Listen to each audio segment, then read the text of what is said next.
గత ప్రభుత్వ హయాంలో కొన్ని కార్పొరేషన్లు వైసీపీ నేతలకు కార్యకర్తలకు ఒక రకంగా చెప్పాలంటే కామధేనువులు అవి.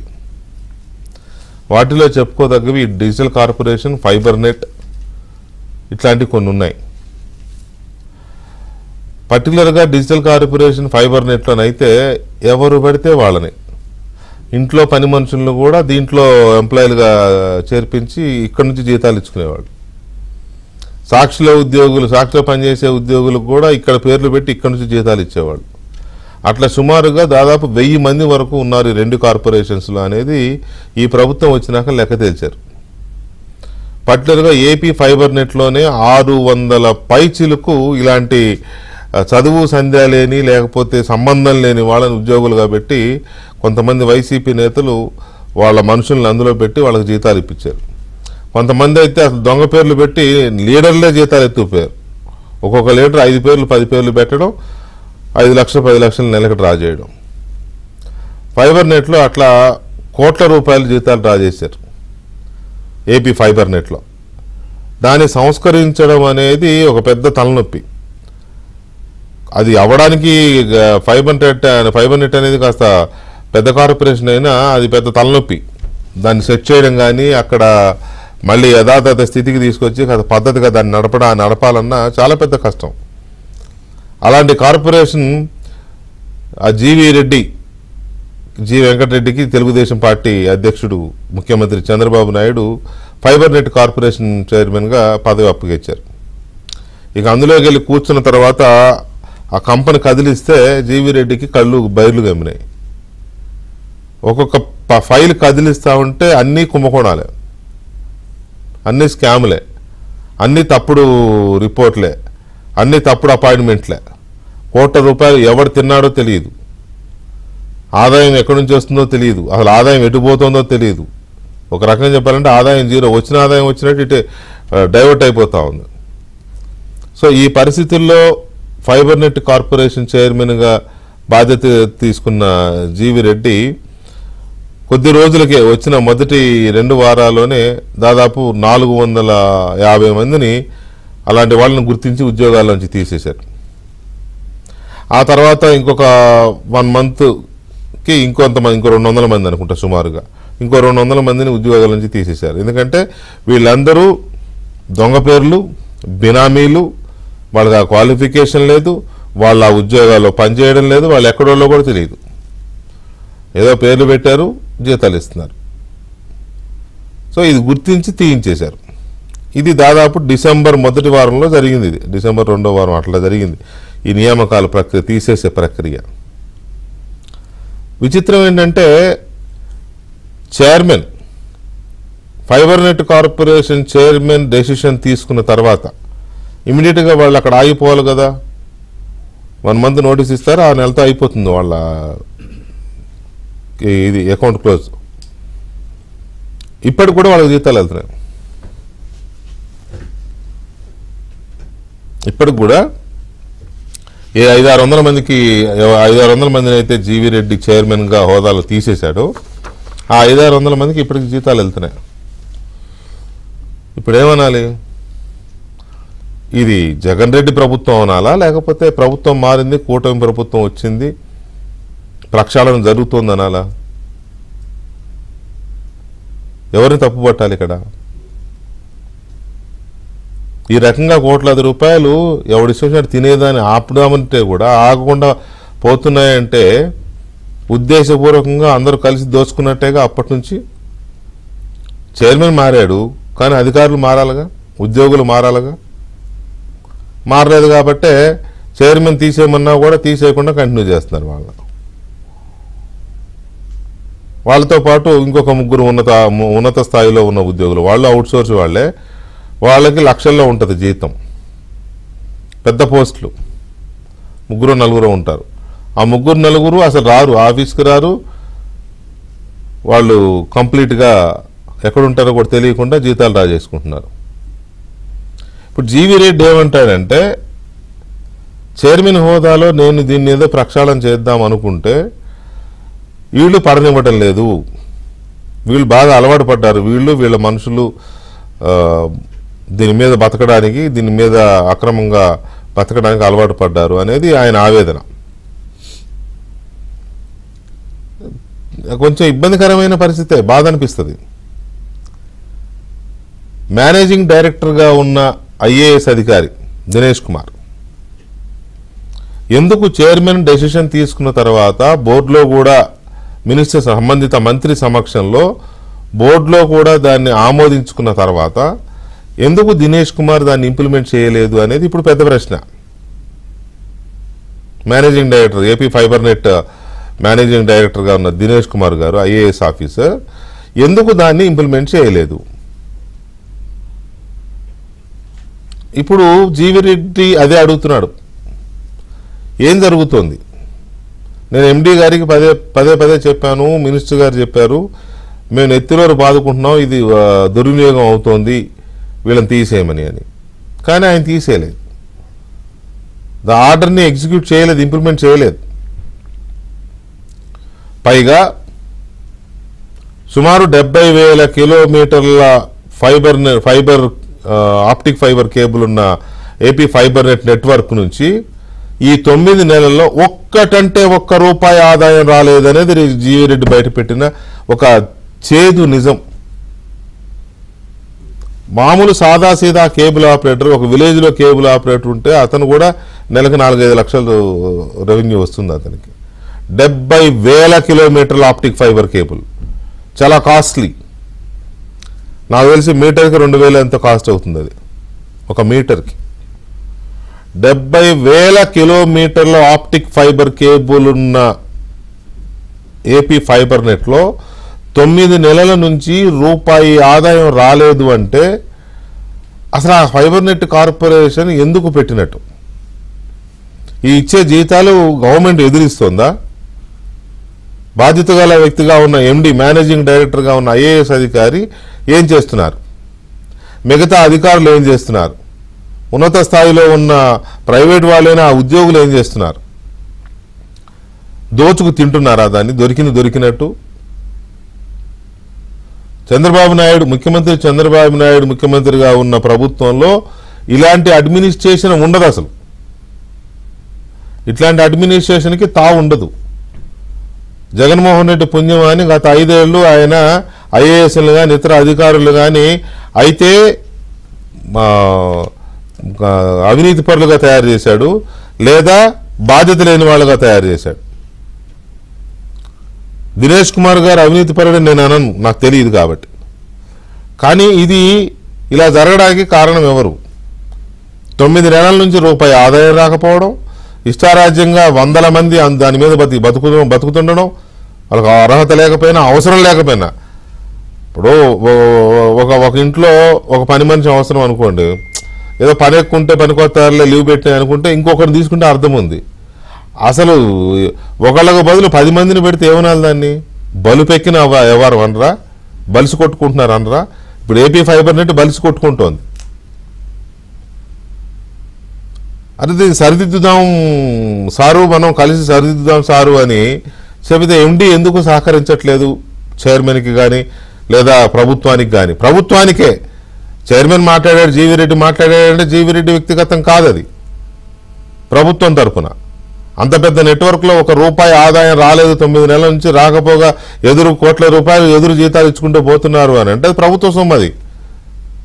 అది మంత్రి బీసీ జనార్దన్ రెడ్డి గారు మాట్లాడొచ్చు, జీవిరెడ్డి గారు మాట్లాడొచ్చు, రేపు లోకేష్ గారు మాట్లాడొచ్చు, ఎల్లుండి చంద్రబాబు నాయుడు గారు మాట్లాడతారు ఏం జరుగుతుందో ఏపీ ఫైబర్ నెట్లో అని. ఇంత ఇర్రెస్పాన్సిబుల్గా ఉన్న ఆఫీసర్స్ని కానీ ఉద్యోగులను కానీ ఎవరు వదిలిపెట్టరు అంత తేలిగ్గా. సో ఈ ఏపీ ఫైబర్ నెట్ మాత్రమే కాదు, కొన్ని డిపార్ట్మెంట్స్లో, కార్పొరేషన్స్లో, నేను పేరు చెప్పను కానీ నాకు తెలిసిన ఇంకొక కార్పొరేషన్ చైర్మన్ కూడా ఇదే వాపోతున్నాడు.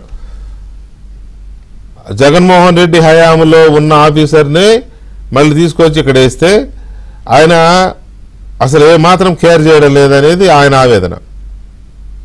కాకపోతే జీవిరెడ్డి ఏంటంటే ముఖ్యమంత్రి గారికి నా మీద నమ్మకం ఉందనే ధైర్యంతోనో మరి ఏమో బయటపడి మాట్లాడాడు, మంత్రికి చెప్పే మాట్లాడాడని ఆయన అంటున్నాడు. మంత్రి గారి దృష్టిలో ఉంది ఇది, చీఫ్ సెక్రటరీ గారి దృష్టికి కూడా తీసుకెళ్లాను అనేది ఆయన ఏదో చెప్తున్నాడు.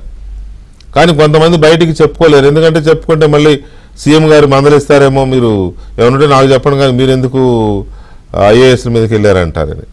ఎందుకు ఐఏఎస్ మీదకి వెళ్తే ఐఏఎస్ని ప్రశ్నిస్తే తప్పేంటి, మిగతా ఐఏఎస్లు అనుకుంటారా? ఏమనుకోరు, అందరూ అలా ఉండరు. Sincere officers so many are there. So ఈ పరిస్థితుల్లో ఏపీ ఫైబర్ నెట్తో పాటు ఇతర డిపార్ట్మెంట్స్లో కానీ ఇతర కార్పొరేషన్స్లో కానీ టోటల్గా ప్రభుత్వ వ్యవస్థలో కానీ కొంతమంది అధికారులు, కొంతమంది ఉన్నత స్థాయిలో ఉన్న ఉద్యోగులు, సీనియర్లు ఎందుకు ఇట్లా ప్రభుత్వానికి పరిపాలన విషయంలో కానీ అభివృద్ధి విషయంలో కానీ సమస్యల పరిష్కారం విషయంలో కానీ ఎందుకు సహకరించడం లేదు అనేది ఇప్పుడు పెద్ద ప్రశ్న అయిపోయింది. ఇది అసలు ప్రభుత్వం అధిగమించాల్సిన అతి పెద్ద దారుణమైన సమస్య ఏదైనా ఉందంటే ఇదే, ఈ బ్యూరోక్రసీనే. ఈ బ్యూరోక్రసీని సెట్ చేయకుండా ప్రభుత్వం ఒక అడుగు కూడా ముందుకు వేయలేరు. ఎందుకంటే వీళ్ళే కదా యంత్రాంగం. ఆ యంత్రాంగాన్ని సెట్ చేయకపోతే ఏ పరిపాలన ముందుకు సాగదు. ప్రభుత్వంలో కొందరు, నాట్ అందరూ, కొందరు ఐఏఎస్లు కానీ ఇతర సర్వీస్ అధికారులు కానీ ఉద్యోగులు కానీ సహకరించకపోవడం వల్ల కార్పొరేషన్లు ఎలా సతమతం అవుతున్నాయో, ఎలా కునారిల్లిపోతున్నాయో అనే దానికి example AP fibre net. AP fibre నెట్లో ఏం జరుగుతోంది, అక్కడ జరుగుతున్న వార్ కోల్డ్ వారా లేక నిజంగానే అక్కడ అవకతవకలు జరిగినాయా అనేది మనం చర్చించబోతున్నాం. ఈ చర్చలో మనతో సీనియర్ జర్నలిస్టు, రాజకీయ విశ్లేషకులు విక్రమ్ పూలా గారు ఉన్నారు. అలాగే Tejaswi Podapati garu, creative cultural committee chairman Andhra Pradesh government, and Umesh Chandra garu, Andhra Pradesh high court advocate Umesh Chandra garu మనతో చర్చలో పాల్గొంటున్నారు. ముందుగా నేను మొత్తం చెప్పాను, మీరు కూడా ఫాలో అయ్యారు కదా. జీవీ రెడ్డి ఆల్రెడీ ఒకసారి ప్రెస్ మీట్ పెట్టి కొంతమందిని తీసేసినప్పుడు మనం చర్చించాం. ఇవాటిది కూడా మీరు చూసే ఉంటారు. ఎందుకు ఈ రకమైన పరిస్థితి ఉంది? ఎందుకంటే నేను మళ్ళీ చెబుతున్నా, 70,000 కిలోమీటర్ల నెట్వర్క్ ఉన్న ఒక వ్యవస్థలో ₹1 ఆదాయం రాలేదంటే 9 నెలల నుంచి దాన్ని ఏమనాలి? అంటే మీరు ఇందాక మాట అన్నారు, బ్యూరోక్రసీ అన్నారు కదా. అసలు బ్యూరోక్రసీ అంటేనే ఒక నెగిటివ్ కొనోటేషన్ అవును ఉంటుంది. కరెక్టే. ఎందుకు వచ్చింది అసలు బ్యూరోక్రసీ అంటేనే అదొక నెగిటివ్ సెన్స్ వస్తుంది. దానికి కారణం ఏంటంటే ద వే దే వర్క్. అందరూ కాదు, బట్ కొంతమంది ఏంటంటే పైగా ఇవేంటంటే వీళ్ళది అనకూడదు కానీ పొలిటికల్ పోస్టింగ్స్ అనేటప్పటికీ ఐఏఎస్ ఆఫీసర్ చాలా చిన్న చూపు ఉంటుంది. ఎందుకంటే విత్ ఆల్ మై ఎక్స్పీరియన్స్ నేను చాలా మందిని చూశాను. నేను పాపం చాలా మంది బాధపడుతూ ఉంటారు. ఈ చైర్మన్లుగా వేస్తారు, వీళ్ళు సర్దుకుపోమని మినిస్టర్లోనూ పైనుంచి సీఎంఓ నుంచి ఏదో చెప్తా ఉంటారు. వీళ్ళు పెట్టే బిల్స్ అసలు వాళ్ళు అప్రూవ్ చేయరు. జీవీ రెడ్డి ఒకటి చెప్తున్నాడు, ఈ కోట్లేమో ఇది వెళ్ళిపోతుంది, ఈ టీఏకి ఎంత ఎందుకైంది, 1400 ఎందుకైంది, 1300 అవుతుంది. అలాగే నాకు తెలిసి ఒకసారి అయితే ఉమ్మడి ఆంధ్రప్రదేశ్లో ఒక కార్పొరేషన్లో ఆ టీకి రిఫ్రెష్మెంట్స్కి కూడా ఆ చైర్మన్ గారికి సతాయించేవాడు ఎండి గారు.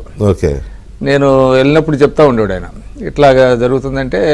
అంటే అయితే ఈ గవర్నమెంట్ వచ్చిన తర్వాత ఓవరాల్గా బ్యూరోక్రసీ డూయింగ్ వెల్. పొదుపు చేయడం మంచిదే కానీ వెనక నుంచి ఏనుగులు పోతుంటే అదే చెప్పండి, వెనక నుంచి ముందు నుంచి ఎలుకని కూడా పోనేవారు. ఇప్పుడు ఓవరాల్గా గత 10 నెలలుగా చూసినట్లయితే బ్యూరోక్రసీ ఈజ్ డూయింగ్ వెల్. ఎందుకు చెప్తున్నా అంటే ఇటీవల ముఖ్యమంత్రి గారు కమర్షియల్ ట్యాక్స్ డిపార్ట్మెంట్ వాళ్ళతో ఒక సమీక్ష పెట్టారు. సమీక్ష పెట్టినప్పుడు చూస్తే మీకు 10 నెలల్లోనే 12 నెలల అంటే గత 12 నెలల్లో ఎంతైతే వీళ్ళు కలెక్ట్ చేశారో వసూళ్లు, ఆ 10 నెలల్లోనే ఆ టార్గెట్ రీచ్ అయ్యారు. ఓకే, సో ఓవరాల్గా మిగతా ఎందుకు చేశారు అంటే చాలా యాక్టివ్గా పనిచేస్తున్నారు వాళ్ళు, కొంత ఇన్నోవేటివ్గా పనిచేస్తున్నారు, కొంత టెక్నాలజీ కూడా దానికి యాడ్ చేస్తున్నారు. సో ఓవరాల్గా మీరు చూసినట్లయితే ఈ గవర్నమెంట్ వచ్చిన తర్వాత మీకు జిఎస్డిపి 4.5% పెరిగింది. అంటే ఓవరాల్గా అంటే పన్ను వసూళ్లు కావచ్చు, ఇతరత్ర ఎక్కడైతే లూప్ హోల్స్ ఉన్నాయో అవన్నీ ప్లగ్ చేశారు, డైరెక్ట్ ఇండైరెక్ట్ మొత్తం అన్ని కలిపితే మీకు 4.5% జిఎస్డిపి పెరిగింది. ఇప్పుడు మీకు 24వ తారీఖున శాసనసభ అసెంబ్లీ సమావేశాలు జరుగుతున్నాయి. కొత్త బడ్జెట్ పెడతారు. డెఫినెట్గా బడ్జెట్లో నేను అనుకోవటం 15 to 20% ఎన్హాన్స్మెంట్ ఉంటుంది గత బడ్జెట్ కంటే కూడా. ఎందుకంటే రెవెన్యూ కానీ మొత్తం ఓవరాల్గా budget size volume budget size at least 15 to 20% పెరుగుతుంది. ఎందుకు పెరుగుతుందని అంటే టార్గెట్స్ బాగా రీచ్ అవుతున్నారు, గతం కంటే బాగా వచ్చింది. మీకు జిఎస్టీ కావచ్చు, ఇట్లాగా వ్యాట్ కావచ్చు, అట్లానే మద్యం మీద వచ్చేటువంటి అమ్మకాలు కావచ్చు, ఆదాయం కావచ్చు, ఇవన్నీ కూడా ఏంటంటే ఎక్స్చెక్కర్కి దోహదపడుతుంది. బట్ అన్ఫార్చునేట్గా ఇప్పుడు జీవీ రెడ్డి గారు చెప్పినటువంటి ఇదంతా ఆయన ఒక పదాన్ని ఉపయోగించలేదు, కానీ నేను కరెక్ట్గా చెప్తాను, ఒక శాబుటేజ్ చేయడానికి ప్రయత్నిస్తున్నారని అనిపించింది నాకు. ఎస్, అది ఆ శాబుటేజ్ అనేది కరెక్ట్గా కనబడుతుంది. అయితే ఇందులో ఒక పాయింట్ ఏంటంటే ఆయన అసలు కన్సర్న్ మినిస్టర్ గారితో మాట్లాడారా, కన్సర్న్ మినిస్టర్ గారు ఏం చెప్పాడు, అదేవిధంగా సీఎం గారి దృష్టికో లేకపోతే చీఫ్ సెక్రటరీ గారి దృష్టికి తీసుకెళ్లారా, ఎందుకు ఈయన ప్రెస్ కాన్ఫరెన్స్ పెట్టాల్సి వచ్చింది, యాజ్ ఎ లాస్ట్ రిసార్ట్గా పెట్టాడు ఆయన. అంటే వాళ్ళు కూడా వినకపోతే ఇక ఈ బాధలు భరించలేక పబ్లిక్కే చెప్దామని అంటున్నారా అనేటువంటిది కూడా. ఎందుకంటే ఇవన్నీ కూడా పబ్లిక్కి తెలిస్తే ఏమవుద్దంటే ప్రభుత్వం మీద ఒక రకమైనటువంటి మచ్చపడుతుందండి. ఎందుకు జరుగుతుంది అంటే ఇన్ని మంచి పనులు పక్కన పెట్టేస్తారు. జిఎస్డిపి ఇప్పుడు నేను చెప్పినట్టుగా జిఎస్డిపి పెరిగింది 4.5%, అది పక్కన పెట్టేస్తారు, రేపొద్దున దీన్ని హైలైట్ చేస్తారు. అందువల్ల ముందు అంటే కన్సర్న్డ్ మినిస్టర్కి ఏంటంటేనంటే ఆ బ్యూరోక్రసీ మీద ఎవరైతే కన్సర్న్డ్ బ్యూరోక్రసీ ఉన్నారో వాళ్ళని గైడ్ చేయాలి, డైరెక్ట్ చేయాలి, కంట్రోల్ చేయాలి. ఆ 3 బాధ్యతలు ఆ మినిస్టర్ మీద ఉంటుంది. ఆ మినిస్టర్ కనుక చేయకుండా ఇంకా వాళ్ళు ఇట్లా చేస్తున్నారంటే that is nothing but the failure of the concern minister చెప్పాలి. I may be harsh, but the reality ఏంటంటే ఇట్ లుక్స్ లైక్ దట్. ఇప్పుడు మీరు నేను మాట్లాడిపోయినా రేపొద్దున వేరే వాళ్ళు మాట్లాడతారు. అందుకని మీరు గైడ్ చేస్తున్నారా, డైరెక్ట్ చేస్తున్నారా? ఎందుకంటే బ్యూరోక్రసీ అనేది చాలా లేయర్స్ ఉంటాయండి. ఆ లేయర్స్ అన్ని కలిపితే వాళ్ళు ఏంటి పబ్లిక్ గుడ్ కోసం వాళ్ళు పనిచేయాలి. మీకు ఇక్కడ ఏంటంటే కాన్స్టిట్యూషనల్ అథారిటీ ఎప్పుడు పొలిటీషియన్స్కే ఉంటుంది, కాన్స్టిట్యూషనల్ అథారిటీ బ్యూరోక్రాట్స్కి ఉండదు. బ్యూరోక్రాట్స్ ఎంతవరకు ఏంటంటే వాళ్ళు చెప్పినట్టు పాలసీస్ ఏదైతే వీళ్ళు ఫ్రేమ్ చేస్తారో దాన్ని ఇంప్లిమెంట్ చేయడం వరకే వాళ్ళ బాధ్యత తప్ప వాళ్ళు అక్కడి నుంచి వాళ్ళు ఎక్స్ట్రా వెళ్ళకూడదు కూడా. They are not suppose to go beyond that line. కానీ వాళ్ళు వెళ్తున్నారు, ఈయన చెప్పినప్పటికీ కూడా వింటలేదు అని అంటే మరి ఏంటి దాన్ని ఏ విధంగా మనం అర్థం చేసుకోవాలి? కన్సర్న్ మినిస్టర్ గారు ఏం మాట్లాడతారు? నేను అంటే ప్రెస్ మీట్ అయిన తర్వాత జీవీ రెడ్డి గారితో నేను మాట్లాడితే లేదండి మా మినిస్టర్ గారి దగ్గర ఇది చెప్పాను నేను. తర్వాత మినిస్టర్ గారి ముందే బోర్డు మీటింగ్లో ఇది జరిగింది, ఇలా ఎంప్లాయీస్ వీళ్ళందరూ ఎవరో తీసేస్తే ఇంతవరకు 9 డిసెంబర్ నుంచి ఇంప్లిమెంట్ కావట్లేదు, అది అనవసరంగా జీతాలు ప్రెస్ మీట్ లో చెప్పింది. మళ్ళీ నాతో మీరు ఇందాక మీ ఇంటర్వ్యూలో చెప్పినట్టుగా కోట్లాది రూపాయలు ఎవరి డబ్బు అండి? డబ్బు కదా అది. దీన్ని ఇప్పటి వరకు 10 నెలలు, సరే ఆయన వచ్చి నవంబర్లో అనుకుంటా టేకప్ చేసింది, నవంబర్ నుంచి కనీసం 3 నెలలు ఆయన కూడా 2-3 ఇంటర్వ్యూలో కూడా ఆయన చెప్పాడు ఇంతమంది ఉద్యోగులను తీసేసి. అందరూ ఆశ్చర్యపోయారు, ఇంతమంది ఉద్యోగులు ఉన్నారా, అసలు వాళ్ళు రారు, వాళ్ళు డ్రా చేసుకుంటున్నారు లక్షలు అని అంటున్నా కూడా మరి ప్రభుత్వం ఎందుకు దాని మీద దృష్టి పెట్టలేదు? వాళ్ళు లక్షలు డ్రా చేసుకుంటారు, వైసీపీ సోషల్ మీడియా కార్యకర్తలుగా పనిచేస్తున్నట్టు జనం మీద విషయం కక్కుతారు, లేకపోతే సాక్షిలో కూర్చుని ఉద్యోగాలు చేసుకుంటారు. డెఫినెట్ గా దాని అకౌంటబిలిటీ అనేటువంటిది కన్సర్న్ డిపార్ట్మెంట్ కి అయితే ఉందండి. జీవీ రెడ్డి చెప్పిన మాటల్లో కొంత నాకు తీవ్రత కూడా ఎక్కువ అనిపించింది. ఎందుకంటే ఆయన చెప్పిన వర్షన్ ఇంత చర్చ జరుగుతోందా కార్పొరేషన్లో, ఇంత దాన్ని ఏమంటారు మీరు అన్న పదమే బ్యాక్ స్టాబింగ్, అలాంటిది జరుగుతుంది. ఆయనైతే కుట్ర అనే పదం వాడాడు జీవీ రెడ్డి. అది ఒకసారి ఆయన ఏమన్నాడు విందాం, మనం విన్న తర్వాత తేజస్వి గారి అభిప్రాయం తీసుకుందాం. నేనేమంటానంటే వారికి ఒక రైట్ హ్యాండ్, ఒక లెఫ్ట్ హ్యాండ్, ఒక ఫ్రంట్ హ్యాండ్ ఒకరిని పెట్టుకొని ఆర్గనైజేషన్ ఒక్కడు కూడా ముందుకు పోనీయకుండా ఈ విధంగా తీసుకొచ్చారు. అంటే నేనేమంటానంటే ఇది ఏమైనా ప్రభుత్వం పైన జరుగుతున్న కుట్ర అనుకోవాలా, వీళ్ళు ఏమైనా బ్లాక్ షీప్స్ అనుకోవాలా, లేదా పాత ప్రీవియస్ మేనేజ్మెంట్ చేతులతో కలిపి అప్పుడు ఎన్నో స్కామ్లు జరిగినాయి. ఈ ఆర్గనైజేషన్ ఏదైనా చంపేస్తే ఇప్పుడు ఇక చనిపోయినప్పుడు ప్రీవియస్ స్కామ్స్ కూడా వెరిఫై చేయడానికి అవకాశం ఉండదు కాబట్టి ఆ విధంగా ముందుకు వెళ్తున్నారా నాకు డౌట్ వస్తుంది. నేను వైఎస్ఆర్సీపీ పార్టీతో చేతులు కలిపానని నేను అనట్లేదు, పార్టీలకు దీనికి సంబంధం లేదు. నేను అధికార యంత్రాంగం గురించే మాట్లాడుతున్నాను. గతంలో ఉన్న అధికార యంత్రాంగం ఏంటి, ఇప్పుడున్న అధికార యంత్రాంగం ఏంటి, మా సంస్థకు సంబంధించి వారితో ఏమైనా చేతులు కలిపారని నాకు డౌట్ వస్తుంది. లేకపోతే ఈ దారుణం ఏంటి? రైట్, తేజస్వి గారు గుడ్ ఈవినింగ్. గుడ్ ఈవినింగ్ అన్న. సో అది మన మీ వెంకన్న ఆవేదన. ఆయన కుట్ర చేస్తున్నారా అనే అనుమానం కలుగుతోంది, బ్లాక్ షీప్స్ లాగా వ్యవహరిస్తున్నారా అనే అనుమానం కలుగుతోందని కూడా చాలా క్లియర్ గా చెప్పాడు. సో మీరు ఒక కార్పొరేషన్ చైర్మన్ గా ఉన్నారు, of course this is different and that is different అనుకోండి. ఏమనిపిస్తోంది మీకు జీవి రెడ్డి గారి వాళ్ళు పెట్టిన ప్రెస్ మీట్ కానీ తన బాధ కానీ? ముందుగా మీకు ప్యానెల్లో ఉన్న పెద్దలు విక్రమ్ గారికి, ఉమేష్ చంద్ర గారికి, ఏబిఎన్ ప్రేక్షకులందరికీ నమస్కారం అండి. సో మీరు ఇందాక అడిగిన క్వశ్చన్ ఏంటంటే అసలు ఈసారి ఈ సిచ్యువేషన్ ఎందుకు వచ్చిందని. ఎందుకంటే ప్రతిసారి మనకి జరిగే ఎలక్షన్స్ అన్ని ఒక ఎమ్మెల్యేని గెలిపించడానికో, ఎంపీని గెలిపించడానికో, పలానా వ్యక్తిని సీఎం చేయడానికో అన్నట్టుగా జరిగేవి. కానీ ఈసారి రాష్ట్రంలో జరిగిన ఎన్నికలు అలాంటివి కాదు. మన రాష్ట్రాన్ని గెలిపించుకోవడానికి, మళ్ళీ అభివృద్ధి పదంలో నడపమని నారా చంద్రబాబు నాయుడు గారు అనే వ్యక్తిని ఎంచుకొని కూటమి ప్రభుత్వానికి బాధ్యత అప్పగించడం జరిగింది ప్రజలు. అంటే ప్రతి ఎలక్షన్ లాగా ప్రజలు ఈ ఎలక్షన్ చూడలేదు. వాళ్ళు కేవలం ఈ ఎలక్షన్ లో చూసింది రాష్ట్ర భవిష్యత్తుని, రాష్ట్ర అభివృద్ధిని మాత్రమే. అందుకే ప్రతి ఎమ్మెల్యే, మినిస్టర్, ఈ రోజు తీసుకున్న చైర్పర్సన్స్ కానివ్వండి, ఇంతకు ముందు కంటే డబుల్ ఎఫిషియన్సీతో, రెస్పాన్సిబిలిటీతో పనిచేస్తున్నారు. సీఎం గారు ఒకప్పుడు నామినేటెడ్ పదవులు అంటే ఏ సీఎం గారులు అయినా కానివ్వండి ఒక రాజకీయ నిరుద్యోగులకు ఇచ్చే పదవులు అనేవారు. అలాంటి దాన్ని కూడా ఈ రోజు ఎఫిషియెంట్ గా పనిచేసే వాళ్ళకి ఎంచుకొని మరి చైర్పర్సన్స్ గా ఇవ్వడం మనం చూసాం లాస్ట్ 2 లిస్టులు చూస్తే.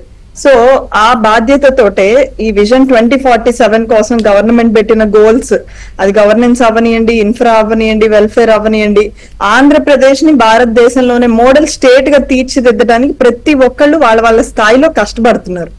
కాకపోతే ఒక్కటి వాస్తవం ఏంటంటే పొలిటికల్ గా ఎంత కష్టపడ్డా no government, no leader, no policy can succeed without dedicated efficient work force or officers. అది వాస్తవం. సో ఆఫీసర్స్ అందరూ ఇన్ఎఫిషియెంట్ గా ఉన్నారంటే అది ఖచ్చితంగా అవాస్తవం అండి. ఇన్ఎఫిషియెంట్ గా ఉన్నా, నాన్ కోఆపరేటివ్ గా ఉన్నా, వాట్ ఎవర్, అది అవాస్తవం. ఎందుకంటే ఖచ్చితంగా ఎఫిషియెంట్ గా వర్క్ చేసే ఆఫీసర్లు చాలా మంది ఉన్నారు. ఒకళ్ళో ఇద్దరు కొంత ఇన్ఎఫిషియెంట్ గా, కొంత బాధ్యత రాహిత్యంగా ఉన్న వాళ్ళు ఉన్నారు. మన ఆఫీసర్లు ఎంత ఎఫిషియెంట్ గా పనిచేస్తే గవర్నమెంట్ ప్రిస్టేజియస్ గా తీసుకున్న వాట్సాప్ గవర్నెన్స్ అంత కాన్ఫిడెంట్ గా లాంచ్ చేసిందంటే 162 శాఖల్లో పనిచేసే అధికారులు అందరూ ఎఫెక్టివ్ గా వర్క్ చేస్తేనే గవర్నమెంట్ అంత కాన్ఫిడెంట్ గా వాట్సాప్ గవర్నెన్స్ లాంచ్ చేసింది. కాబట్టి ఒక్కళ్ళు ఇద్దరు ఇలా ఉన్నప్పటికీ చాలా మటుకు యథా రాజా తదా ప్రజ అన్న మాటను నేను ఖచ్చితంగా నమ్ముతాను. చంద్రబాబు గారు వచ్చాక అనేకమైన సిస్టమ్స్, ఆఫీసర్స్ సెట్ అయ్యారు. చాలా అద్భుతంగా వాళ్ళు కూడా రాష్ట్రం కోసం ఈ రోజు ప్రతి ఒక్కళ్ళు కష్టపడుతున్నారు. అందులో అధికారులు కూడా ఉన్నారు అన్నది వాస్తవం. కాకపోతే జీవి రెడ్డి అన్న ఇందాక చెప్పిన దాంట్లో నాకైతే ఆవేదనే కనిపించిందండి. ఆయన మాటల్లో నాకు కోపమో, ఆక్రోశమో ఇంకోటో కనిపించలేదు. ఆయన మాట్లాడిన దాంట్లో అరే ఇంత మంచి సెక్టర్ ఫైబర్ నెట్ అనేది దాదాపు బిఎస్ఎన్ఎల్, ఇండియా పోస్ట్ లాంటి సంస్థలు, ప్రభుత్వ రంగ సంస్థలు మూతపడుతున్న టైంలో కూడా చంద్రబాబు నాయుడు గారు ఒక రెవల్యూషనరీ స్టెప్ తీసుకొని ఫైబర్ నెట్ అనేది తీసుకొని ఆ రోజులు అధికారులు అద్భుతంగా కోఆపరేట్ చేయబట్టి అసలు ఇది జరుగుతుందా అనుకున్న స్థాయి నుంచి విలేజ్ లెవెల్లో వరకు ఫైబర్ నెట్ కనెక్షన్లు ఎస్టాబ్లిష్ చేయగలిగాం. ఎంతో మంది ఈ బెనిఫిట్ ని 5 lakh కస్టమర్స్ దాకా మనం ఈ సేవలు అందించగలిగాము. ఇంకా బెటర్ గా కూడా ఫంక్షన్ చేసే అవకాశం ఉన్న సంస్థగా మార్చగలిగాం. అలాంటి సెక్టర్ ఈ రోజు చాలా అన్యాయంగా గురవుతుంది. ఒక కనెక్షన్ కొత్తది ఎస్టాబ్లిష్ చేయలేకపోతున్నాం. 6000 కేబుల్ ఆపరేటర్స్ వాళ్ళ జీవితాలు దీని మీద ఆధారపడి ఉన్నాయి అన్న ఆవేదన ఆయన మాటల్లో నాకు ఎక్కువ కనపడిందండి. అదే విధంగా లాస్ట్ గవర్నమెంట్ లో మీరు చెప్పినట్టుగా పనికి ఆహార పథకం కిందే చాలా మంది ఎంప్లాయీస్ ఎలిజిబిలిటీ, ఆహార పథకం కాదు, పని లేకుండా ఆహార పథకం, ఎలిజిబిలిటీ లేకపోయినా ఊరికే డబ్బులు ఇచ్చే ఒక సంస్థ లాగా మార్చి దానిపైన ఆయన పోరాడి జీవి రెడ్డి గారు ఒక 400 మందిని గుర్తించి సంస్థకు ఒక 4 రూపాయలు మిగిలిద్దాం, వీళ్ళందరికీ అవసరం లేకుండా, వాళ్ళు పని చేయకుండా, ఎలిజిబిలిటీ లేకుండా ఉద్యోగాలు వచ్చినాయని చెప్పారు. సో దానికి ఒక చిన్న సహకారం కనుక అధికారుల నుంచి కూడా ఉంటే ఈ రోజు 1.5 crores ఎవ్రీ మంత్ వాళ్ళకి శాలరీస్ వెళ్తాయి. అవి మిగిలింటే సేవ్ అయ్యేవి. మనం బెటర్ సర్వీసెస్ మనం కస్టమర్స్ కూడా ఇవ్వగలిగేవాళ్ళం. పోనీ అంత ఎఫిషియెంట్ గా వర్క్ చేసే వాళ్ళే ఆ 400 మంది ఇంకొక వాళ్ళు ఉండుంటే మరి 8 months నుంచి ఒక కనెక్షన్ కూడా ఎందుకు రాలేదు అన్నది ఒక క్వశ్చన్. సో ఇలాంటివి ఫైల్స్ మూవ్ అవ్వట్లేదు, అకౌంట్స్ బుక్ ఇవ్వట్లేదు, ఇలాంటివన్నీ ఆయనలో ఆవేదన ఉండడానికి ఖచ్చితంగా అది ఆవేదనని మనం అర్థం చేసుకోవాలి. అధికారులను కూడా నేను ఒక్కటే రిక్వెస్ట్ చేస్తున్నానండి. ఫైబర్ నెట్ అనేది మన స్టేట్ కే ఒక ప్రైడ్ రెవల్యూషన్. అదొక పథకమో అదొక సంస్థ ఏదో కాదండి, అదొక రెవల్యూషన్. మన స్టేట్ లో సక్సెస్ అయితే ఇండియా మొత్తం ఇంప్లిమెంట్ చేయగలిగే ఒక గొప్ప ఆపర్చునిటీ ఫైబర్ నెట్. దానిలో అధికారులు కూడా జీవి రెడ్డి గారిది కోపం ఇంకొకటో అని అర్థం చేసుకోకుండా అది ఒక అడ్వాన్స్మెంట్ దిశగా ఆయన తయారు చేస్తుంటానికి మనం కూడా పరిష్కరిద్దాం అని ఆలోచన చేసి దానిలో గనక మీరు కూడా సహకరిస్తే ఖచ్చితంగా దీని ద్వారా ఇప్పుడు 6,000 మంది బ్రతుకు తెరువు అయింది. ఇంకా డెవలప్ చేస్తే కొన్ని లక్షల మందికి కూడా బ్రతుకు తెరువు ఇచ్చే ఒక మంచి అవకాశం. దీన్ని 2000 crores టర్న్ ఓవర్ చేయాల్సిన ఒక సంస్థ ఈ రోజు 200 crores కూడా టర్న్ ఓవర్ అవ్వట్లేదు. కాబట్టి నేను ఒకటే రిక్వెస్ట్ చేస్తున్నాను, చంద్రబాబు నాయుడు గారు ఖచ్చితంగా ప్రతిదీ సీరియస్ గా తీసుకుంటున్నారు. వారు ఖచ్చితంగా దీన్ని అడ్రస్ చేస్తారు, చూసుకుంటారు. ఇందాక అన్నట్టుగా అందరూ ఇన్ఎఫిషియెంట్ గా లేరండి, ఎక్కడో ఒక్కళ్ళు ఉన్నారు. వాళ్ళందరినీ కూడా సీఎం గారు ఖచ్చితంగా సెటరేట్ చేస్తారు. అందరూ ఎఫిషియెంట్ గా వర్క్ చేసేటట్టు చేసే బాధ్యత, చేసే ఒక ఎఫిషియన్సీ సీఎం గారిలో ఉందని నేను ఖచ్చితంగా నమ్ముతున్నాను. రైట్. ఇక దీంట్లో లీగాలిటీస్ ఏమున్నాయి, దీంట్లో జరుగుతున్న స్కామ్స్ కానీ గత ప్రభుత్వ హయాంలో జరిగిన అవకతవకలు కానీ ఎలా ఉన్నాయి, కోర్టుల్లో కేసులేంటి, ఎందుకు దీనికి దుర్గతి పట్టింది, ఇంత రెవల్యూషనరీ దీన్ని తీసుకొస్తే అప్పుడున్న ప్రభుత్వం 2014 నుంచి 2019 వరకు జగన్మోహన్ రెడ్డి టైంలో ఎందుకు ఇది ఇంతగా భ్రష్టు పట్టిపోయింది, ఈ కేసులేంటి, ఇప్పుడు జీవీ రెడ్డి ఆరోపిస్తున్నట్టుగా అనుమానిస్తున్నట్టుగా పోనీ లేదు ఆవేదన వ్యక్తం చేస్తున్నట్టుగా దీంట్లో కుట్ర లేకపోతే బ్లాక్ షీప్స్ ఇటువంటివి ఉన్నాయా అనేది కూడా ఒకసారి ఉమేష్ గారితో మాట్లాడదాం. చంద్ర గారు good evening. Good evening Venkatesh గారు, మీకు పాలన ఉన్న వాళ్ళందరికీ నమస్కారం అండి. ఏంటి అసలు ఏపీ ఫైబర్ నెట్ లో ఉన్న ల్యాప్సెస్ ఏంటి, ఎందుకు ఇది ఎలా జరుగుతుంది? అంటే ఏపీ ఫైబర్ నెట్ లో ఉన్న ల్యాప్సెస్ ఏమిటనేది ఆల్రెడీ దాని చైర్మన్ అయిన జీవీ రెడ్డి గారు మధ్యాహ్నం పెట్టిన ప్రెస్ మీట్ లో చాలా బాగా చెప్పారు, అన్ని విషయాలు చెప్పారు. ఆయన వివరించారు. మెయిన్ ఏంటంటే ఇక్కడ నేను చాలా వరకు గమనించింది కూడా లైక్ కొంతమంది ఐఏఎస్ ఆఫీసర్ల విషయంలో ఇంతకు మనం అనుకున్నట్టు చాలా మంది ఐఏఎస్ ఆఫీసర్లు వాళ్ళు చట్ట ప్రకారంగా నడుచుకుంటారు, కొంతమంది చట్టానికి అతీతంగా కూడా వెళ్ళారు. అంతకుముందు ప్రభుత్వంలో మనం చూసాం.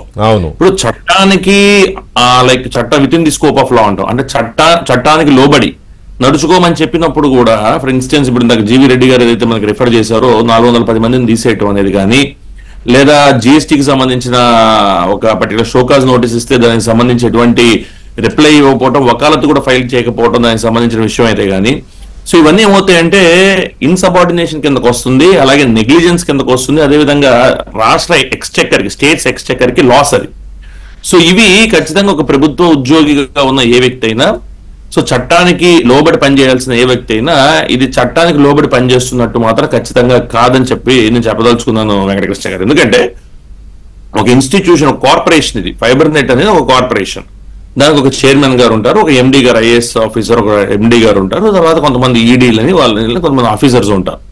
సో అలాంటప్పుడు చైర్మన్ గారు ఒక డెసిషన్ తీసుకున్న తర్వాత, చైర్మన్ గారు అంటే ఇట్స్ పొలిటికల్ ఎగ్జిక్యూటివ్, ఆయన ఇది administrative executive is the MD, managing director గారు.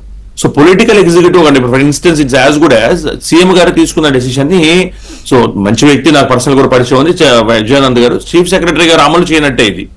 సో ఒక చైర్మన్ గారు ఒక డెసిషన్ తీసుకున్న తర్వాత ఎండి గారు దాన్ని నాంచటం కానీ లేదా ఆ పర్టికులర్ ధోరణి ఏదైతే ఉన్నదో అది నేను వెరీ స్ట్రేంజ్ టు హియర్ అండి. ఎందుకంటే నాకు 1-2 సందర్భాల్లో ఈ విషయం నా డిస్కషన్కి వచ్చినప్పుడు ఏం నిజంగానే ఒక ఆఫీసర్ అలా చేస్తున్నారా with chairman, political executive appoint, రాష్ట్ర ప్రభుత్వం నియమించిన వ్యక్తి, రాష్ట్ర ప్రభుత్వం ద్వారా నియమితులైన వ్యక్తి జీవీ రెడ్డి గారు ఒక చైర్మన్ గా ఒక జీవో ద్వారా నియమితులయ్యారు ఆయన.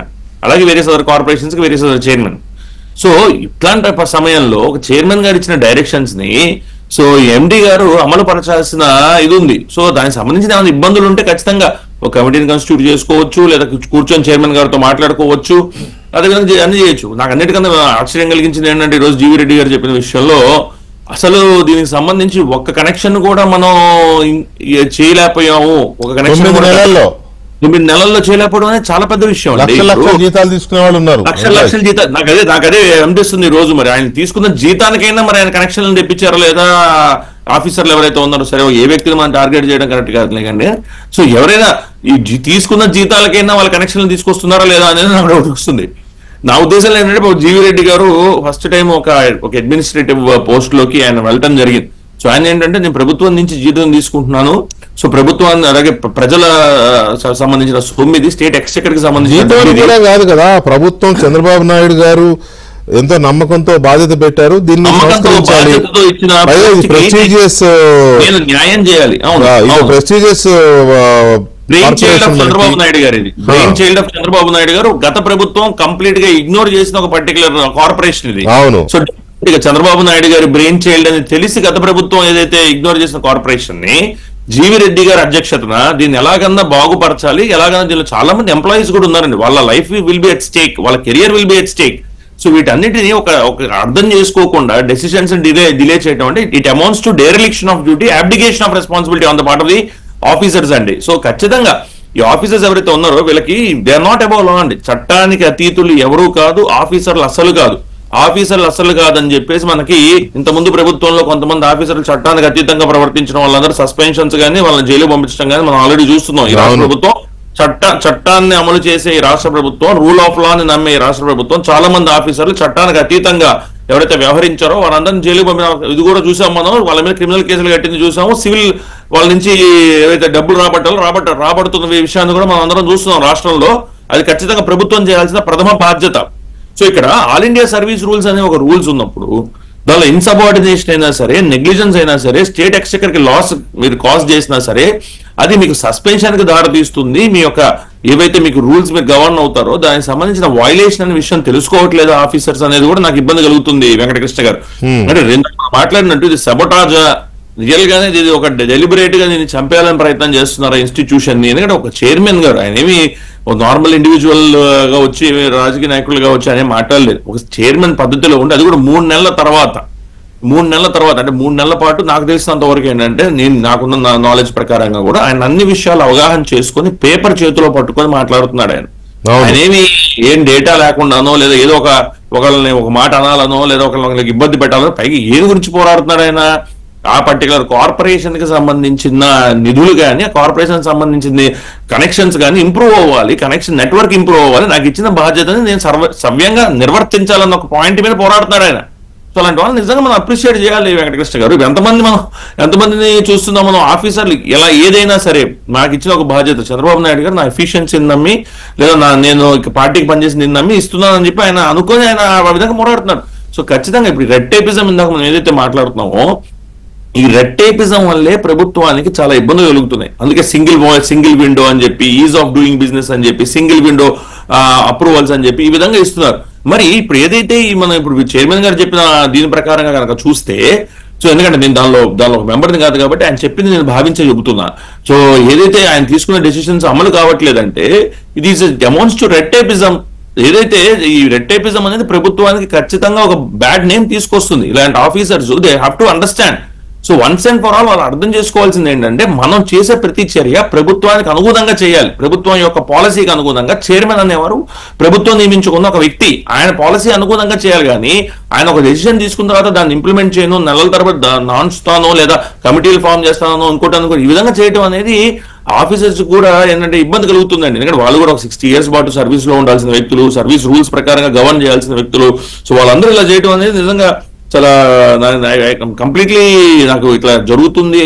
ప్రభుత్వంలో ఇలా కొంతమంది ఆఫీసర్లు ఈ విధంగా ఒక సంస్థని ఎదగనీయకుండా చేస్తున్నారు అనేది నిజంగా మనం అనుకున్నట్టు సాబటాజ్ లాగా కాన్స్పిరసీ లానే భావించాల్సి ఉంటుంది వెంకటకృష్ణ గారు. వీళ్ళ మీద ఇట్లాంటి ఆఫీసర్స్ ఎవరైనా ఉన్నప్పుడు వాళ్ళు కూడా విషయం అర్థం చేసుకోవాలండి. మై సిన్సియర్ రిక్వెస్ట్, ఈ ఆఫీసర్ అని ఒక ఆఫీసర్ గురించి మనం కూడా టార్గెట్ చేసి మాట్లాడటం కరెక్ట్ కాదు. కానీ ఎవరున్నా ఆఫీసర్స్ ఏం అర్థం చేసుకోవాలంటే మనం చట్టాలకు అతీతం కాదు. మన కండక్ట్ రూల్స్ ఏవైతే ఉన్నాయో, మన సర్వీస్ రూల్స్ ఏవైతే ఉన్నాయో, మన క్రిమినల్ యాక్షన్ కూడా మనం లైబుల్ అవుతాం. ఎందుకంటే మనం ఒకసారి ఒక విషయం చెప్పి ముగిస్తాను నేను వెంకటకృష్ణ గారు.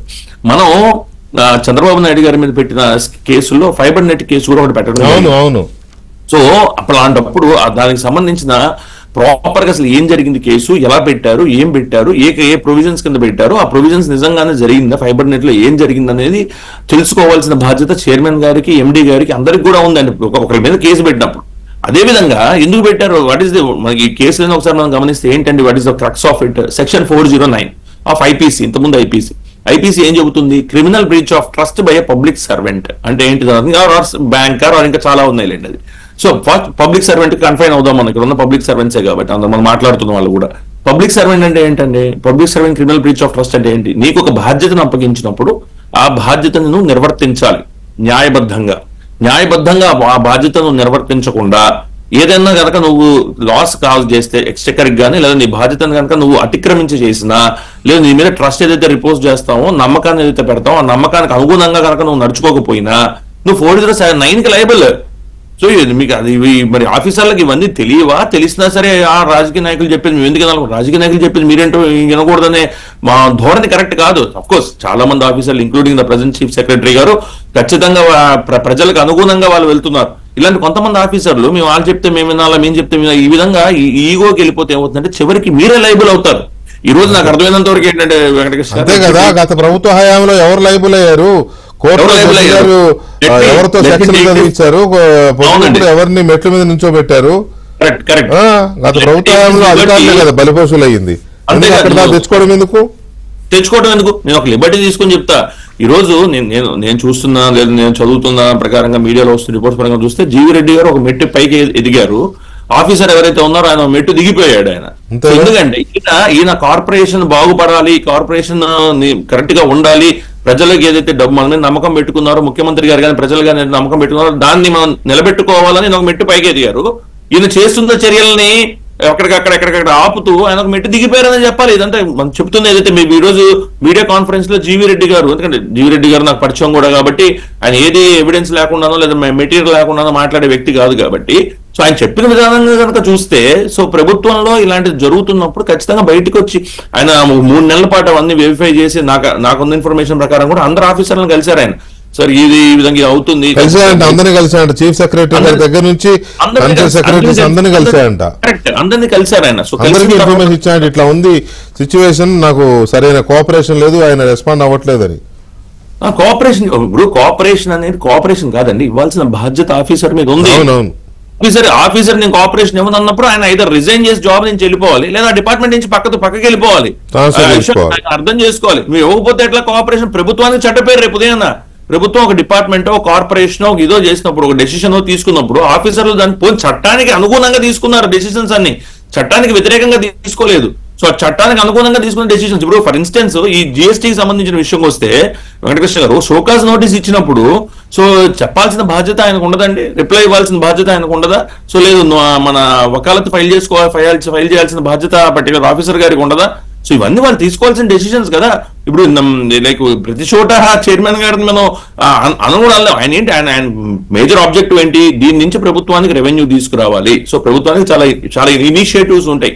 దీని నుంచి ప్రభుత్వానికి రెవెన్యూ తీసుకొస్తే ఆ రెవెన్యూ ప్రభుత్వానికి ఉపయోగపడుతుంది. ఇది లాస్ లో ఉన్నప్పుడు దీన్ని ఎలాగ లాస్ లో నుంచి బయటకు బ్రేక్ ఈవెన్ కలా తీసుకురావాలి. ఇన్ఫాక్ట్ కొన్ని ఏమో ప్రభుత్వానికి ఆదాయం సమకూర్చే వ్యవస్థని సెట్ చేస్తాయి ప్రభుత్వాలు, కొన్ని ఏమో ఇన్ఫ్రా దీంట్లో భాగంగా మౌలిక వసతుల్లో భాగంగా కొన్ని సెట్ చేస్తాయి, కొన్ని ఏమో ఆధునికతని సంతరించుకునే టెక్నాలజీని సంతరించుకునే దీంట్లో భాగంగా కొన్ని సెట్ చేస్తాయి. ఇక్కడ ఏమైందంటే ఒక్క నిమిషం ఉమేష్ గారు, ఇది చంద్రబాబు నాయుడు గారు సమాచార విప్లవం తీసుకురావడంలో ఆయన ఎప్పుడు ముందుంటాడు, ఇది అందరికీ తెలిసిందే.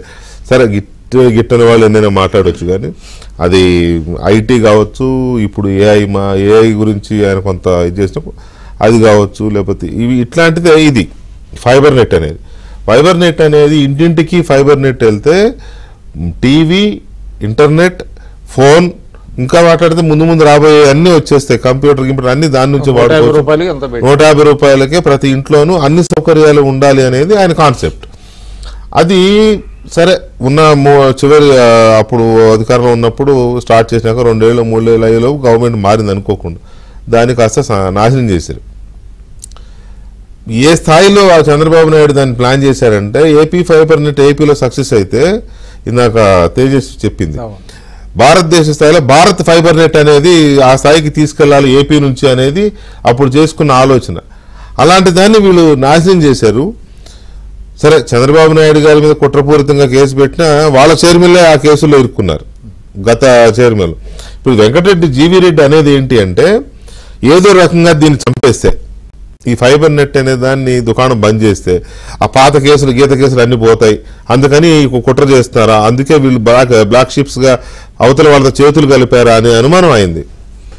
ఏదో ఉండాలండి, డీప్ రూటెడ్ కాన్స్పిరసీ లేదే మరి ఎందుకు చేస్తారు ఇట్లాగా? 9 నెలలు అయినా కూడా దాన్ని ఏమీ ఆయన చెప్పింది చేయకపోగా పైగా కొత్తది కాదు, ఆల్రెడీ ఎస్టాబ్లిష్డ్ ఆర్గనైజేషన్. ఇప్పుడు మీరు అన్నట్టుగా ఇన్ని కిలోమీటర్ల లెంగ్త్ ఉన్నటువంటి 70,000 కిలోమీటర్లు దాన్ని ఉపయోగించుకోకుండా దాని సబ్స్క్రిప్షన్ దారుణంగా పడిపోతున్నట్టుగా చేయటం అనేటువంటిది. మరి దీన్ని అంటే రెండు పార్సల్ అండి. ఇప్పుడు ఫైబర్ నెట్ అనేది part and parcel of the government. అవును.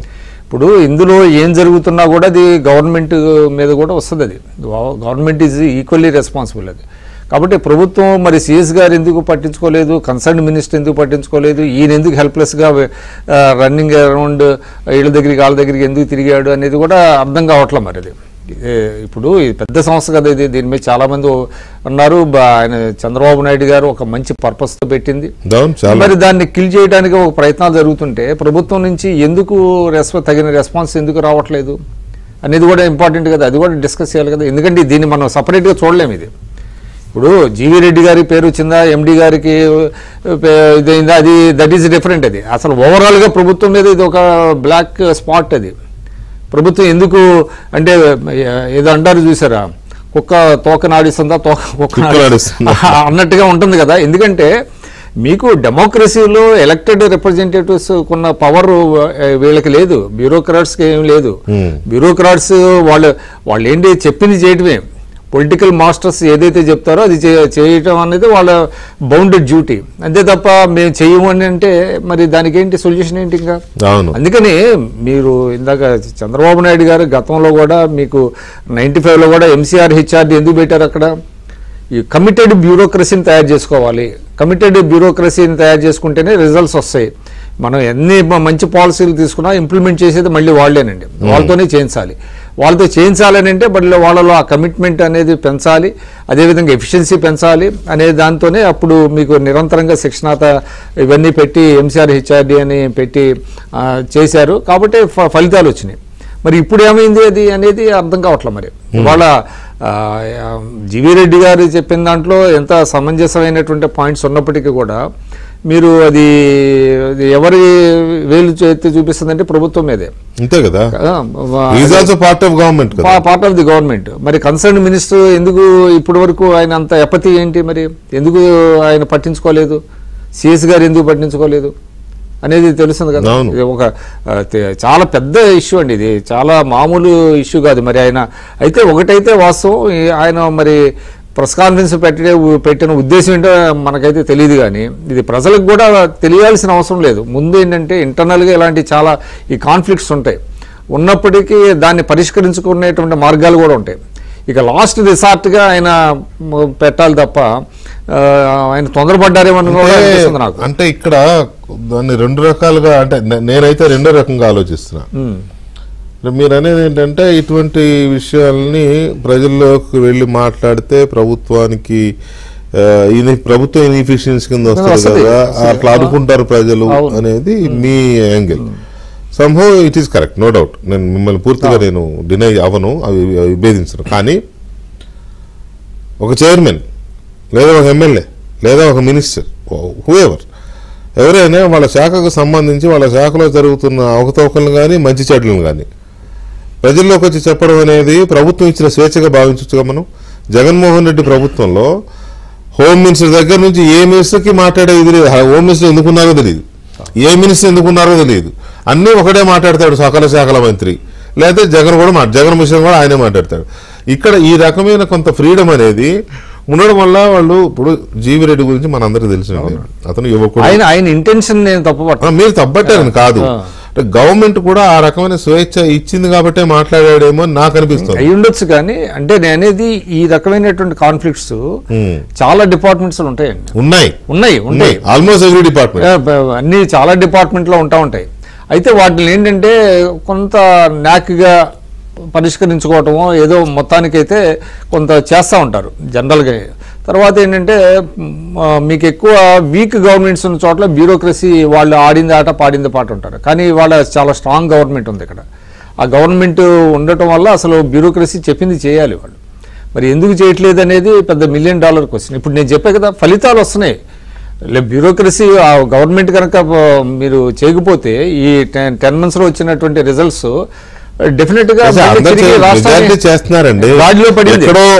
ఎక్కడో ఒక 10% ఇట్లా కొద్దిమంది మరి దీనికి ఏంటి what is the way out అనేటువంటిది కూడా చూడాల్సిన అవసరం ఉంది. మరి ప్రభుత్వం ఏ విధంగా స్పందిస్తుంది, మరి కన్సర్న్ డెఫినెట్గా ఎండిఏ బాధ్యులు అవ్వాలి.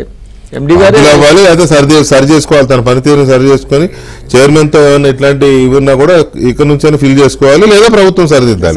సో కాబట్టి ఇక్కడ ఏంటంటే తేజస్వి గారు, జీవీ రెడ్డి గారు మాట్లాడేది ఏంటంటే ఆదేశాలు అమలు చేయడానికి ఉన్న ఇబ్బంది ఏంటి ఎండి గారికి, వైసీపీ బ్యాచ్తో కొందరు కుమ్మక్కైనట్టు అనుమానాలు ఉన్నాయి, ఫైబర్ నెట్లో జరుగుతున్న వ్యవహారాలపై సిఎస్ గారికి లేఖ రాస్తారు, సిఎస్ గారికి చీఫ్ సెక్రటరీకి, ఫైబర్ నెట్కు జరిగిన నష్టాన్ని దినేష్ కుమార్ నుంచి వసూలు చేయాల్సిందే.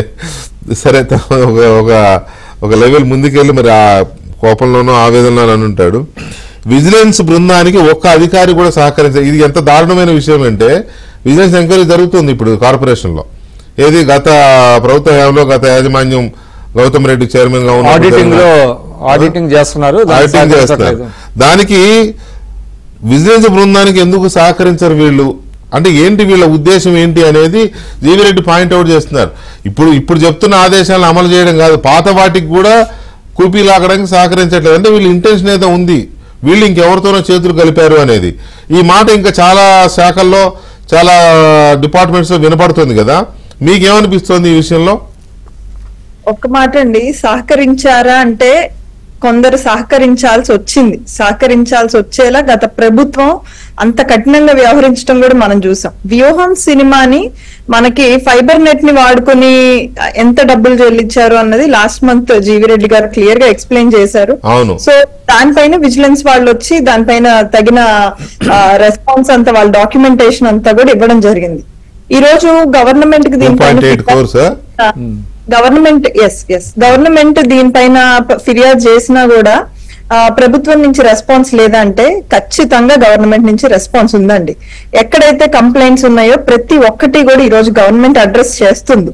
మనం కూడా అర్థం చేసుకోవాల్సింది ఏంటంటే ఇది ప్రతిసారి వచ్చిన గవర్నమెంట్స్ లాగా కాదండి. నేను ఇందాక చెప్పినట్టుగా ఇది కేవలం అధికారులది ఒక మైనర్ పార్ట్ మాత్రమే. ఎక్కడ ఒక్క అధికారి ఇలా ఉన్నారు, కానీ గత ప్రభుత్వం చేసిన 5 ఏళ్లలో చేసిన విధ్వంసం 50 ఏళ్లకి సరిపోయేంత విధ్వంసాన్ని వాళ్ళు చేశారు. జగన్ గారి గవర్నమెంట్ సృష్టించిన అవినీతికి ఆంధ్రప్రదేశ్ మొత్తం బలైంది. 5 ఏళ్ల పాలనలో ముఖ్యమంత్రి గారి నుంచి మొదలయ్యి మంత్రులు, ఎమ్మెల్యేలు, నాయకులు అడ్డు అదుపు లేకుండా అనేక మార్గాల్లో అనేక వేల కోట్లు కొల్లగొట్టారు. అందులో బలైన వాటిల్లో ఈ ఫైబర్ నెట్ అనేది కూడా ఒకటి. కాబట్టి చాలా వ్యవస్థలను ఇప్పటికే ప్రభుత్వం గాడిలో పెట్టింది. ఈ ఇంట్లోనే బూజు దులుపుతుంటే ఎక్కడో ఒక మూల బూజు ఉంటూనే ఉంటుంది. సో ఆ విధంగా ఇప్పటికీ గవర్నమెంట్ ఎక్కడో మూల ఉంటూనే ఉంటుంది, ఆ దులిపే బూజులో కొంత మన మీద కూడా పడుద్ది. అవును.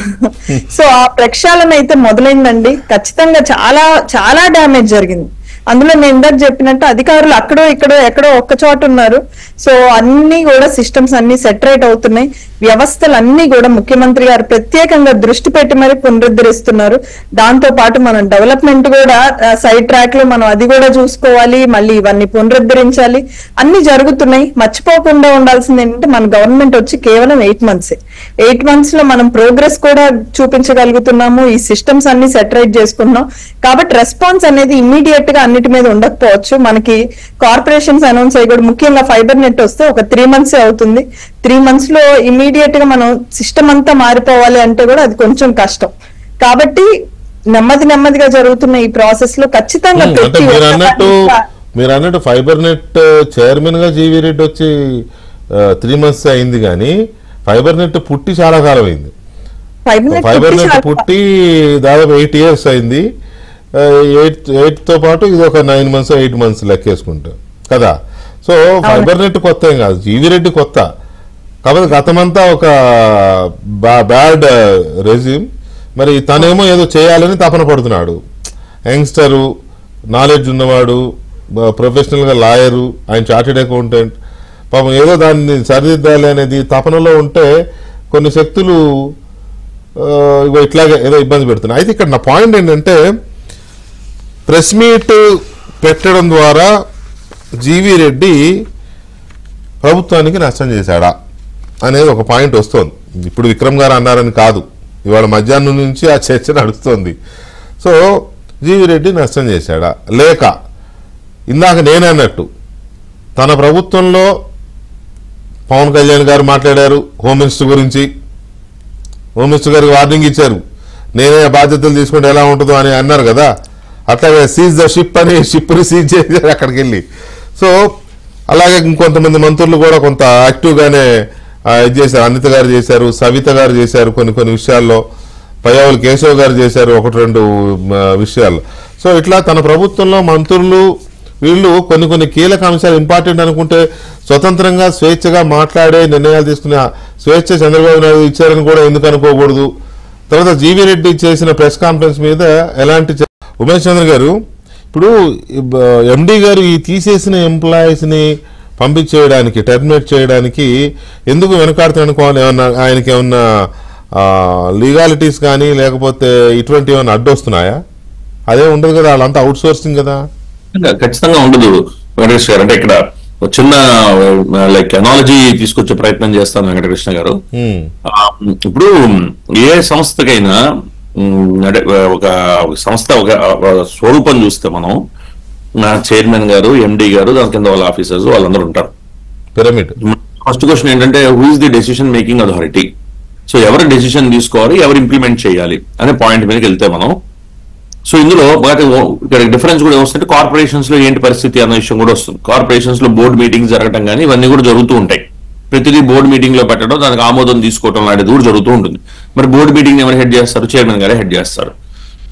ఇక్కడ మనం అబ్జర్వ్ చేస్తే చైర్మన్ ఒక డెసిషన్ తీసుకున్నారు, అది ఆయన ఒకటే డెసిషన్ తీసుకున్నారని కూడా నేను అనుకోను. యూనిలాటరల్ గా ఆయన ఒక్కడే తీసేసుకొని 400 మందిని తీసేయండి అని అంత పెద్ద డెసిషన్ బోర్డు డెసిషన్ అని చెప్తున్నారు కదా ఆయన.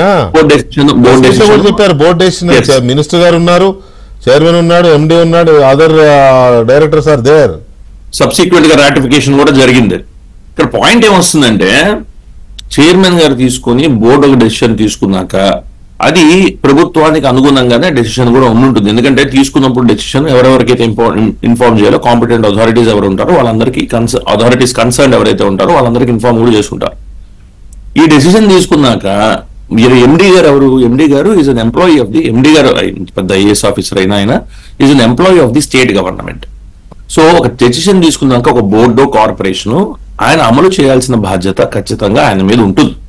లేకపోతే దాన్ని మనం ఇంగ్లీష్ లో డెరిలిక్షన్ ఆఫ్ డ్యూటీ అంటాం, లేదా అబ్డిగేషన్ ఆఫ్ రెస్పాన్సిబిలిటీ అంటాం. అంటే ఆయనకి ఇచ్చిన బాధ్యత ఏదైతే ఉందో అది ఖచ్చితంగా ఆయన చేయలేదని మనం భావించాల్సి వస్తుంది వెంకటకృష్ణ గారు. మరి చేయనప్పుడు ఆయన మీద చర్యలు ఉండవు అంటే ఖచ్చితంగా చర్యలు కూడా ఉంటాయి. ఏదైతే రూల్స్ ఇందాక నేను చెప్పుకున్నానో ఆ రూల్స్ ప్రకారం చర్యలు కూడా ఉంటాయి. ఇక్కడ నేను ఒక చిన్న ఎగ్జాంపుల్ చెప్పే ప్రయత్నం చేస్తాను వెంకటకృష్ణ గారు. మీరు కానీ లేదా వేరే ఛానల్స్ లో ఉన్నవారు కానీ మీరు డిబేట్స్ కండక్ట్ చేస్తారు, బాగా చేస్తారు. కానీ who is the supreme authority? మీ ఛానల్లో అయినా రాధాకృష్ణ గారు, మీ ఛానల్లో అయితే ఆయన ఒక డెసిషన్ తీసుకున్నాక ఆ డెసిషన్ కాదు అని చెప్పారు. Final authority. అదే దాన్నే కనుక మనం ఎక్స్ట్రాపులేట్ చేస్తే ఈ కేసుకి ఇక్కడ ఒక బోర్డు ఉంటుంది, ఒక బోర్డు ఒక డెసిషన్ మేకింగ్. ఫర్ ఇన్స్టెన్స్ ఇప్పుడు టీటీడీకి సంబంధించి ఉంటే చైర్మన్ గారు డెసిషన్ తీసుకుంటారు, దాని తర్వాత వాళ్ళు అమలు చేయాల్సిన పరిస్థితి ఉంటుంది. అదేవిధంగా ఒక చైర్మన్ అపాయింట్మెంట్ జరిగిన తర్వాత డే టు డే అఫైర్స్ ఆయన చేతుల్లో ఉన్నప్పుడు, day to day affairs MD చేతుల్లో ఉన్నా, చైర్మన్ చేతుల్లో ఉన్నా, సో వాళ్ళ చేతుల్లో ఉన్నప్పుడు వాళ్ళు కొన్ని ఎక్కడన్నా ఇంతకుముందు ప్రభుత్వంలో ఇలా జరిగింది, ఈ ప్రభుత్వంలో ఇలా జరిగితే బాగుంటుంది, ఇది కరెక్ట్ కాదు, లేదా దీనివల్ల మనకి బర్డెన్ అవుతుంది పర్టికులర్ కార్పొరేషన్ అనుకున్నప్పుడు వాళ్ళు డెసిషన్ తీసుకున్నప్పుడు ఆ డెసిషన్ ఇంప్లిమెంట్ చేయాల్సిన బాధ్యత ఆఫీసర్ పైన ఉంటుంది. ఇప్పుడు దీన్ని నేను కొత్తగా ఏం చెప్పట్లేదండి. ఇప్పుడు మా ప్యానల్ లో కూర్చున్న వాళ్ళకి తెలుసు, డిబేట్ చూసిన వాళ్ళకి కూడా తెలుసు, కొత్తగా కూడా నేను తీసుకున్న మంచి డెసిషన్స్, నేను చట్ట వ్యతిరేక డెసిషన్స్ తీసుకుంటే నన్ను కన్విన్స్ చేయండి. ఏమంటే ఈ చట్టానికి వ్యతిరేకం అంటే మేము చేయలేమని కన్విన్స్ చేయండి. ఈ విల్ సర్టెన్. ఎందుకంటే జీవీ రెడ్డి ఆయన చదువుకున్నవాడు, చార్టెడ్ అకౌంటెంట్ తెలిసినవాడు, అందుకనే మాట్లాడుతున్నారేమో కూడా. మీరు చెప్పారు ప్రభుత్వంలో ఉన్న వాళ్ళు కొంతమంది మాట్లాడినప్పుడు ప్రభుత్వంలో ఉన్న వాళ్ళందరూ ప్రెషర్ కుక్కర్ లో ఉన్నట్టు ఫీల్ అవ్వకూడదండి. సో ప్రెషర్ కుక్కర్ ఉండే సేఫ్టీ వాల్వ్ అంటాం మనం. సేఫ్టీ వాల్వ్ థియరీ అనేది మన కాంగ్రెస్ పార్టీ పెట్టినప్పుడు 1885 లో కాంగ్రెస్ పార్టీ పెట్టినప్పుడు కూడా ప్రెషర్ వాల్వ్ థియరీ అనేది ఒకటి ఉంటుంది. మీకు మనకి ఇప్పటికి కూడా కాంగ్రెస్ పార్టీలో ఆ విధానం ఉంది. ఏదైతే మనం చూస్తే రాజకీయంగా ఒక పాయింట్ మాట్లాడాలంటే, సో అదే విధంగా ప్రభుత్వంలో ఉన్న వాళ్ళు లేదు ప్రభుత్వం బయట మాట్లాడితే ఇబ్బంది అవుతుందేమో అంటే మాట్లాడినప్పుడు ఈ ప్రభుత్వంలో అన్ని మాట్లాడడానికి అన్ని ఒకరే మాట్లాడడానికి ఇక్కడ సజ్జల రామకృష్ణారెడ్డి లేరు కదా, ఎవరిది వాళ్ళే మాట్లాడాలి. అదే జరుగుతుంది. చంద్రబాబు నాయుడు గారు కూడా అదే మళ్ళీ రీప్లేస్ చేస్తే నా ఫ్రీడమ్ ఇచ్చినట్టున్నారు. It is needed actually. అవునండి. డెమోక్రాటిక్ స్పిరిట్ కూడా అది వ్యతిరేకం అండి. ఎవరికి ఒక బాధ్యత అప్పగించిన తర్వాత దానిలో ఏమన్నా ప్రాపర్ గా జరిగినప్పుడు ముందు అథారిటీస్ దృష్టికి తీసుకొస్తారు. నాకు తెలిసినంత వరకు జీవీ రెడ్డి గారు ఆల్రెడీ అథారిటీస్ దృష్టికి తీసుకురావడానికి చాలా ప్రయత్నాలు చేశారు. సో ఏ డెసిషన్ కాకపోతుంటే ఆయన తీసుకున్న ఒక డెసిషన్ కూడా ముందరికి నడవకపోతుంటే దానికి కొంతమంది ఆఫీసర్లు స్పెసిఫిక్ గా ఒక ఆఫీసర్ ఏదైతే ఆయన చెప్పున్నారో ఆఫీసర్ ఇబ్బంది పెడుతున్నప్పుడు మరి జీవీ రెడ్డి గారికి ఆప్షన్ లేక పెట్టారేమో ఇప్పుడు దానికి సంబంధించిన ప్రెస్ మీట్. ఇప్పుడు దానివల్ల ఏమవుతుందండి, మిగతా డిపార్ట్మెంట్ లో ఉన్న ఆఫీసర్లు కూడా మనం సరిగ్గా చేయాలి. ఇప్పుడు ఈ ఆఫీసర్ మీద చర్య తీసుకోవడం అనేది చాలా ఇంపార్టెంట్. నేను భావిస్తున్నాను. ఎందుకు ఇంపార్టెంట్ అంటే ప్రభుత్వానికి ఇలా ఎవరైనా చైర్మన్ తీసుకున్న డెసిషన్ మన ఇది ప్రభుత్వానికి అనుగుణంగా వాళ్ళ ఒక లైన్ థాట్ కి అనుగుణంగా తీసుకున్న డెసిషన్ ని ఎండి ఎవరైనా సరే ఏ డిపార్ట్మెంట్ లో వాళ్ళైనా అనుగుణంగా కనుక తీసుకోకపోతే ఆ డెసిషన్ కి అనుగుణంగా మీ మీద చర్యలు తప్పవు అని చెప్పడానికి ప్రభుత్వానికి ఒక అవకాశం ఉంది ఈ రోజు. సో జీవీ ప్రెస్ కాన్ఫరెన్స్ పెట్టడానికి ఏదో ఎండి తనకు సహకరించట్లేదనో తనకి ఎండికి మధ్య గ్యాప్ ఉందనో అది కాదు కదా. ఈ కార్పొరేషన్ లో so many flaws are there. గత ప్రభుత్వ హయాంలో వాటిని బయటికి రాకుండా తొక్కి పెట్టడం కోసం కొంతమంది బ్లాక్ షీప్స్ లాగా వ్యవహరిస్తున్నారు. దాన్ని ఎక్స్ప్లాయిట్ చేయదలుచుకున్నట్టున్నారు ఈ ప్రెస్ కాన్ఫరెన్స్ ద్వారా.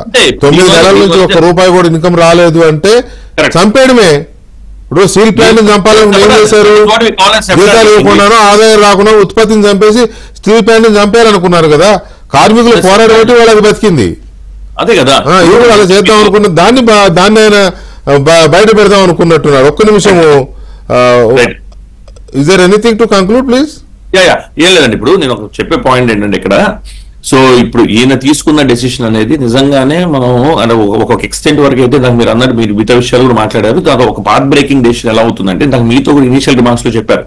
ఇంకొక డిపార్ట్మెంట్ కి సంబంధించిన లేదా ఇంకొక కార్పొరేషన్ కి సంబంధించిన చైర్మన్ గారు కూడా మీతో పంచుకున్నారు. ఈ విధంగా ప్రతివారు వచ్చి దీని మీద కనుక చర్యలు తీసుకుంటే ప్రతివారు ఇబ్బంది పడాల్సిన అవసరం లేదు. ఈ చైర్మన్ మనం అపాయింట్ చేసిన ఏదో for the sake of appointment చేయలేదు కదండి. వీళ్ళు నిజంగా పనిచేయాలి, పని చేయడం వల్ల ప్రభుత్వానికి మంచి జరగాలని నిజంగా ప్రభుత్వం మంచి ఉద్దేశంతో వీళ్ళందరినీ అపాయింట్ చేసింది. చేసినప్పుడు మంచి ఉద్దేశంతో వాళ్ళు ముందరకు పోతున్నప్పుడు ఎవరన్నా ఇబ్బంది పెడుతున్నప్పుడు వాళ్ళ మీద ఒక డెసిషన్ మనం స్ట్రాంగ్ స్టర్న్ యాక్షన్ తీసుకున్నప్పుడు ప్రభుత్వం మిగతా కార్పొరేషన్ లో కూడా ఎందుకంటే మన ఆ పర్టికులర్ కార్పొరేషన్ లో స్టర్న్ యాక్షన్ తీసుకున్నారంటే ఆఫీసర్ గారి మీద నాకు మీ మీద ఇలా వెళ్లాలని ఉద్దేశం లేదు, దయచేసి మీరు ప్రభుత్వానికి అనుగుణంగా నడుచుకోవాల్సిందిగా మేము అభ్యర్థిస్తున్నామని ఈ చైర్మన్ లో వాళ్ళ యొక్క ఆఫీసర్లకు చెప్పే అవకాశం ఉంటుంది. ఈసారి కనుక ఉండాలి. ఇప్పుడు ఒకవేళ నిజంగానే ఆయన చేసిన దాంట్లో ఒకవేళ పొరపాటు దొర్లితే అంతిమంగా మళ్ళీ వాళ్ళ లీడర్ పిలిచి సరి చేస్తారు దాన్ని. అట్లా కాదు, మీరు ఇట్లా చేసుకోండి. ఉదాహరణకి విక్రమ్ గారు అంటే ఇవాళ జీవీ రెడ్డి ప్రెస్ ఆ రోజు కూడా వాళ్ళని తీసేస్తూ ప్రెస్ మీట్ పెట్టాడు ఆయన. అప్పుడు మరి ఎవరికైనా చెప్పి పెట్టాడో చెప్పకుండా పెట్టాడో మనమే ఆరాధి లేదు. కానీ ఇట్లా ఇంతమందిని తీసేస్తున్నాం, ఇందులో బినామీలు ఉన్నారు, లేకపోతే పని మనుషులు కూడా తీసుకొచ్చి పెట్టారు, అన్ని ఎక్స్ప్లెయిన్ చేసి 410 మందిని ఏమో తీసేశాడు. అప్పుడు కూడా చర్చ జరిగింది, ఏంటి జీవీ రెడ్డి ఏంటి ప్రెస్ మీట్ పెట్టేసాడు అయిపోయి అని. మళ్ళీ ఇవాళ మధ్యాహ్నం నుంచి ప్రెస్ మీట్ పెట్టాడు. ఎందుకు ఇవాళకి ఎక్కువ జరిగింది చర్చ? ఎందుకు ఒక ఐఏఎస్ అధికారిని ఆయన నిందించాడో లేకపోతే ఇది చేశాడు కదా, తప్పు పెట్టాడు. సో దీంతో అమ్మ ఐఏఎస్ మీద ప్రెస్ మీట్ పెట్టాడు ఏంటని కొంతమంది మాట్లాడుతున్నారు పార్టీలో, విత్ ఇన్ ద పార్టీ. ఆయన శ్రేయోభిలాషులు కూడా పాపం వారే మనవాడు మళ్ళీ ఇరుక్కున్నాడు ఏంటి అని. ఏం ఇరుక్కోవాలి? ఇప్పుడు ఇదే నాడీబేట్లో ఇక్కడే కూర్చుని ఇంకా పదవులు రాకముందు ఫస్ట్ లిస్ట్ వచ్చినప్పుడు చాలా బాధ అనిపిస్తుందండి అని డైరెక్ట్గా మాట్లాడేశాడు. ఆ రోజు ఆయన చంద్రబాబు నాయుడు గారు పిఎస్ కపర్తి విషయంలో కూడా డైరెక్ట్ మాట్లాడాడు. అందరూ అన్నారు అయిపోయింది ఇంకా జీవీ రెడ్డి అవుట్ అని. కానీ చంద్రబాబు నాయుడు గారు ఎంత గుడ్ మేనర్లో దాన్ని రిసీవ్ చేసుకున్నారంటే అతను మనసులో ఉన్నది అవుట్ స్పోకెన్గా మాట్లాడాడని పిలిచి నీట్గా చెప్పారు, బాబు అట్లా కాదు, కొంత మీరు అన్నారు ఏందాక కొంత సంయమనము ఓపిక ఉండాలని చెప్పి మంచి పొజిషన్ ఇచ్చారు. అందువల్ల కాలు చేతులు ముడుచుకుని కూర్చుంటే ఇంకెక్కడ పనులు అవుతాయి? సో ఒకటండి, నేను మీరు ఉమేష్ చంద్ర గారు నేను డిఫర్ అవుతాను. ఎందుకంటే దీనివల్ల ఏంటి పర్పస్ ఏం సర్వ్ అవుతుందంటే మిగతా వాళ్ళకి కూడా ఒక హెచ్చరిక పంపించినట్టు అవుతుంది అని అంటున్నారు. దాంతోపాటు నేను ఒకటి యాడ్ చేశాను, జనాల్లోకి కూడా ఈ కార్పొరేషన్ ని కావాలని నాశనం చేస్తున్నారు శక్తులు, కానీ గవర్నమెంట్ లో అట్లా ఉండకూడదండి. గవర్నమెంట్ లో అట్లాగా that is not the way the government works. ఇప్పుడు ఈ పర్టికులర్ కార్పొరేషన్లో ఆయనకి ఇబ్బందులు ఎదురవుతున్నాయి అని అన్నప్పుడు ఏం చేస్తారంటే గవర్నమెంట్కి ఒక నివేదిక అందిస్తారు. గవర్నమెంట్కి ఒక నివేదిక పంపించడానికి ఆయనకి అది ఉన్నది. అది అంటే మీరు ఫ్రీడమ్ అన్నారు. ఫ్రీడమ్ అనేది ఎట్లా ఉంటుందంటే ఫ్రీడమ్ అంటే ఇట్ డజంట్ మీన్ అన్రూలీ. అన్రూలీగా ఉండేది ఫ్రీడమ్ కాదు అది. అంటే మితిమీరిన స్వేచ్ఛ అంటారు కదా, కాంగ్రెస్ పార్టీలు ఎవరు పడితే వాళ్ళు అట్లా. అంటే నేను I'm finding fault with not finding fault with GV Reddy గారు, ఆయన ఇంటెన్షన్ నేను తప్పు పట్టట్లా. కానీ ఇది గవర్నమెంట్లో ఏంటంటే ఒక కొత్తగా వచ్చినటువంటి గవర్నమెంటు, తేజస్వి గారు కూడా చెప్పారు ఎంత చంద్రబాబు నాయుడు గారు ఏ విధంగా కష్టపడుతున్నారు, ఏది చేస్తున్నారు అవన్నీ ఉంది. నేను కూడా చెప్పాను కదా, 10 నెలల్లో రిజల్ట్స్ చూపించారు. డెఫినెట్గా అది వచ్చే బడ్జెట్లో కూడా అది రిఫ్లెక్ట్ అవుతుంది అదంతా. కానీ ఇక్కడ ఏమవుతుందంటే సమస్యలు ఉన్నాయి. ఆయన very hard nut to crack అనుకోండి, ఆయన ఐఏఎస్ పర్టికులర్ ఐఏఎస్. కానీ దీనికి ఏంటంటే దీని మీద ఒక నివేదిక అందించి కన్సర్న్ అథారిటీస్కి పంపించి అక్కడి నుంచి అసలు ఎటువంటిది లేకపోతే అప్పుడు ఏదన్నా ఒక లాస్ట్ రిసార్ట్గా ఆయన పెట్టుంటే బాగుండేదేమో. కానీ దీనివల్ల ఏం పర్పస్ సరిపోతుంది అనేది కూడా మనం ఒకటి క్వశ్చన్ చేసుకోవాలండి. ఖచ్చితంగా ఏమవుతుంది, రేపొద్దున సీఎం గారి మీద ప్రెషర్ పడుతుంది ఇది. ఆయన ఇప్పుడు ప్రతిదీ సీఎం గారు ఆయనకి వెళ్తుంది. ఇది ప్రతిదీ కూడా ఇక్కడ ఏంటంటే ఇప్పుడు కన్సర్న్ మినిస్టర్ చూసుకోవాలి తప్ప ప్రతిదీ సీఎం గారు చూసుకోలేరు కదా, ఎన్ని పనులని ఆయన చూస్తారు. అందుకనే మీకు ఏమవుతుంది వికేంద్రీకరణ ఉద్దేశం కూడా అదేనేమో, ఏది అదేనేమో సీఎం గారి దృష్టికి వెళ్ళాలనేమో. సీఎం గారి దృష్టికి వెళ్ళడానికి ఆయన ఒక నివేదిక పంపించచ్చండి. అంటే నివేదికలు మనకు తెలియదు ఏముంది, ఈ మెట్ల హైరార్కీలో ఫైల్ కదిలి వెళ్ళేసరి పుణ్యకాలం. ఇప్పటికే తన బాధ ఏంటో 9 నెలలు అయింది, ఒక కనెక్షన్ పెరగలేదు. అందరూ తీసుకున్నారు అనుకోండి, అందరూ తీసుకోరు. ఇప్పుడు ప్రతి వాళ్ళు కూడా పొద్దున ఈయన జీవీ రెడ్డి గారు చూపించిన తోవలోనే చాలా మంది వెళ్తే అంటే అక్కడ తీసుకునే వాడికి ఉన్న శాంక్చురీ ఏంటి, వాడికి ఉన్న క్యాలిబర్ ఏంటి అని కూడా చూస్తారుగా. ఇప్పుడు హూ నోస్ అండి, ఇప్పుడు తేజస్వి గారు ఉన్నారు, వారి దీంట్లో కూడా డిపార్ట్మెంట్ లో కూడా చాలా ఆవిడంటే రైట్ రాయల్ ఎప్పుడప్పుడు వెళ్ళిపోతుంది చంద్రబాబు నాయుడు గారు. అట్లాగా అది ఉండొచ్చు, హూ నోస్ అంటున్నా నేను అనేది. అట్లాగా ఈ పాత్ ఎంచుకోవడం ఎంతవరకు కరెక్టు అనేది కూడా అది మనం ఆలోచించాల్సిన అవసరం ఉంది. అది అందువల్ల జీవీ రెడ్డి గారి ఇంటెన్షన్ మంచిదే అయినప్పటికీ ఆయనలో కొంత ఏదో మంచి చేయాలి, దీన్ని ఒక చక్కదిద్దాలి, దీని పర్పస్ సర్వ్ అవ్వాలి అనే దాంతో ఆయన పెట్టాడు ఆయన. దానికి మనం ఏమి ఇదవ్వలేదు. కానీ ఇదే పరిష్కారమా అనేది కూడా డెఫినెట్ గా ఇదే పరిష్కారమా అని అంటే ఇదే పరిష్కారం కాదు. కానీ పరిష్కారానికి మార్గం ఇదొక మార్గం, పరిష్కారం ఎత్తుకోవడంలో ఒక మార్గం. అయితే ఒకటి అందులో డెఫినెట్ గా 2 ఉన్నాయండి. ప్రభుత్వంతో ముఖ్యమంత్రి గారితోనో లేకపోతే సంబంధిత మంత్రితోనో మాట్లాడుకుని సెట్ చేసుకోవాల్సిన ఇష్యూని పబ్లిసైజ్ ఎందుకు చేసుకోవడం అనేది ఒక యాంగిల్, నో డౌట్, దాన్ని నేను ఎవరు తప్పుపట్టరు. కానీ కొన్ని సందర్భాల్లో అందులో ఇంకొక యాంగిల్ కూడా ఉంది. కాబట్టి ఫైబర్ నెట్ అనే దాన్ని స్కామ్ చేసి పడేశారు కాబట్టి వాళ్ళు దాన్ని కూడా జనం ముందు పెట్టి ఎండగట్టాలనే ఉద్దేశం కూడా తనకు ఉన్నట్టుంది. అయితే ఇక్కడ ఈ పాయింట్ దగ్గరకు వచ్చేసరికి నేనేమంటానంటే, తేజస్వి గారు, జీవీ రెడ్డి గారు ఇవాళ పెట్టిన ప్రెస్ కాన్ఫరెన్స్ ముఖ్యమంత్రి చాలా మందికి కొంత తొందర ఉంటుంది, కొంత తపన ఉంటుంది, 2 ఉంటాయి మనిషిలో. సరే, ఆవేశము అవి కాకుండా అతని ఆరాటము, జరిగిన తప్పిదాలని గుడ్ మేనర్లో చంద్రబాబు నాయుడు 2 సార్లు తీసుకున్నారు జీవీ రెడ్డి విషయంలో. అప్పుడు పోస్టులు రానప్పుడు మాట్లాడినప్పుడు తీసుకున్నారు, మన 410 మందిని తీసినప్పుడు కూడా ప్రెస్ మీట్ పెట్టినప్పుడు కూడా ఆయన ఏమి ఇచ్చారు. ఎందుకంటే కొన్ని ఉన్నాయి, అందులో కొన్ని మంచి కూడా ఉన్నాయి. కాబట్టి ఇది కూడా అలాగే తీసుకుంటారు అనుకోవచ్చా? మీరే చెప్పారండి 2 ఎగ్జాంపుల్స్, నేను కూడా చెప్పక్కర్లేదు. చంద్రబాబు ఎగ్జాంపుల్ అవుద్దా? ఒక కన్స్ట్రక్టివ్ ఫీడ్బ్యాక్ లాగానే తీసుకుంటారు. ఒకవేళ మీరు ఇందాక మాట్లాడినట్టు మనం ప్రభుత్వంలో స్వేచ్ఛ లేకపోతే ఇంత పెద్ద ఎత్తున ప్రభుత్వం ప్రజల నుంచి గ్రీవియన్సెస్ ఎప్పుడు తీసుకోవాలి. ప్రజలకు ఏ అభిప్రాయం ఉన్నా స్వయంగా ముఖ్యమంత్రి గారు రిసీవ్ చేసుకునే స్థాయిలో మనం ఈ రోజు ప్రభుత్వాన్ని నడుపుతున్నాం. ప్రజా పెట్టి మినిస్టర్ లోకేష్ గారు ప్రతిరోజు ప్రజల నుంచి గ్రీవియన్సెస్ తీసుకొని అధికారులు ఎలా పనిచేస్తున్నారు అన్నది మంత్రులు ముఖ్యమంత్రి గారు స్వయంగా తెలుసుకొని ఎక్కడ సిస్టమ్ బాగాలేదో అవి సెటరేట్ చేస్తున్నారు. కాకపోతే ఫైబర్ నెట్ విషయానికి వచ్చేసరికి ఇది చాలా ప్రెస్టీజియస్ ఆర్గనైజేషన్ మన రాష్ట్రానికి. ఇలాంటి కార్పొరేషన్లు మా రాష్ట్రంలో కూడా పెట్టాలి అని చెప్పి అనేక రాష్ట్రాలు దీని మీద కేస్ స్టడీ కూడా చేసినాయి. స్వయంగా రాష్ట్రపతి గారే ఒకసారి వచ్చి మన రాష్ట్రంలో దీని మీద అద్భుతంగా ఉంది ఈ కార్పొరేషన్ అని చెప్పి వెళ్ళడం కూడా జరిగింది.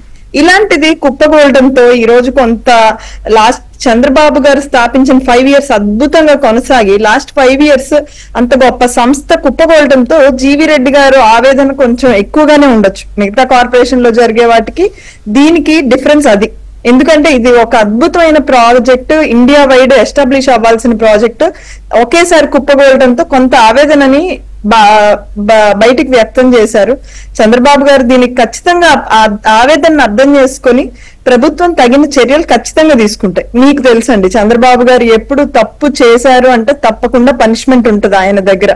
అది 0 tolerance. అది ఎవరైనా కానివ్వండి, ఎమ్మెల్యేలైనా మినిస్టర్లైనా వాళ్ళకి ఓపెన్ గా పనిష్మెంట్ ఇవ్వడంలో తెలుగుదేశం పార్టీ డిసిప్లినరీ చర్యలు తీసుకోవడంలో ఎప్పుడు వెనకాడదు.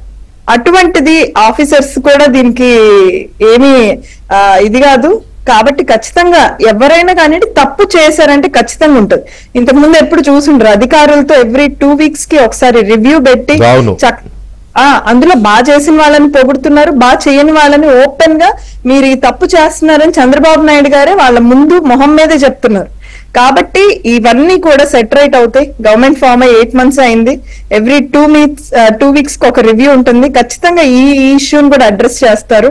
Everything will come under control. And fibre net కి మళ్ళీ జీవీ రెడ్డి గారు కోరుకున్నట్టు పాత రోజులు ఖచ్చితంగా వస్తాయి. రైట్. ఉమేష్ గారు మీరు ఏదో చెప్తున్నారు, అది చెప్పండి. చెబుతూనే ఇందులో మెయిన్ గా జరిగిన స్కామ్ ఏంటంటే ఎంప్లాయీస్ ని రిక్రూట్ చేసుకోవడం.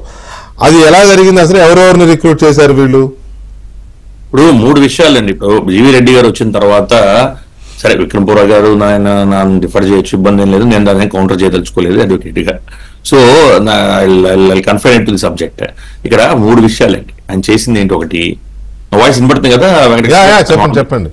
ఒకటి 400 మంది ఎంప్లాయీస్ అనవసరంగా జీతాలు తీసుకుంటున్నారని చెప్పి ఆయన తీసేయడం జరిగింది. స్టేట్ ఎక్స్చెకర్ కి ఇబ్బంది అయిపోతుంది, వీళ్ళు అసలు ప్రొడక్టివ్ గా ఫంక్షన్ చేయట్లేదు మన ఆర్గనైజేషన్ కోసం అని తీసేయడం, అది తప్పని నేను భావించట్లేదు.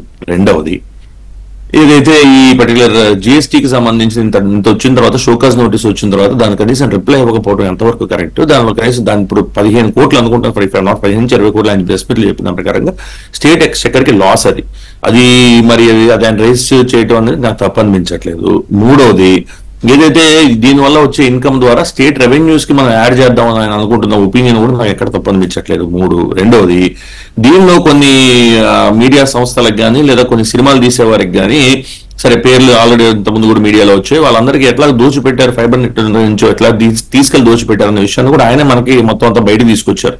సో అది కూడా మనం we have to appreciate. So ఇప్పుడు మీడియా కాన్ఫరెన్స్ పెట్టచ్చా లేదా అని నా ఉద్దేశంలో ఒక న్యాయవాదిగా, ఒక freedom of speech and expression ని గౌరవించే వ్యక్తిగా ప్రభుత్వంలో ఏదన్నా ఒక ఆఫీసర్ కనుక ఇబ్బందులకు గురి చేస్తున్నప్పుడు ప్రభుత్వంలో ఉన్న ఒక యంత్రాంగాన్ని ఖచ్చితంగా ప్రభుత్వం దృష్టికి తీసుకురావాలి. నాకు తెలిసినంత వరకు కూడా ఆయన ఆల్రెడీ రిపోర్ట్స్ ఇవ్వడం తీసుకెళ్ళడం అంతా కూడా జరిగినట్టున్నది. ఫైనల్ గా ఏంటంటే అసలు ఏ డెసిషన్ తీసుకోవట్లేదు. ప్లస్ అన్నిటికన్నా ముఖ్యంగా ఆయన చెప్పిన దాని ప్రకారంగా ఆయన అసలు ఆఫీస్ రిలేటెడ్ దీనికే ఆయన టైం కేటాయించట్లేదు. అలాంటప్పుడు ఏంటంటే ఉన్న వేరే ఆప్షన్ ఏముంటుంది ఆయన దగ్గర.